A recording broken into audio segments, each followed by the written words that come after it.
வாலாசாபாத் Lions சங்கம் மற்றும் புனித பிரான்சிஸ் அசிசியார் ஆலயம் இணைந்து நடத்தும் மாபெரும் இரத்ததான முகாம்.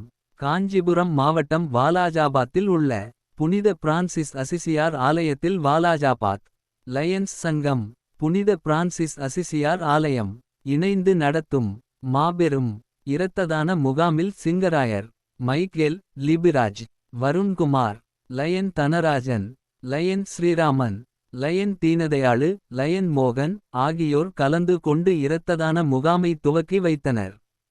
இரத்த தானம் செய்வதால் ஏற்படும் நற்பலன்கள் குறித்து பொது மக்களுக்கு எடுத்து கூறி, தொடர்ந்து இரத்த தானம் செய்வதால் மாரடைப்பு, புற்றுநோய், இரத்த அழுத்தம், சர்க்கரை நோய், இருதய நோய் வருவதை தடுக்கலாம் என்று மருத்துவர் கூறினர்.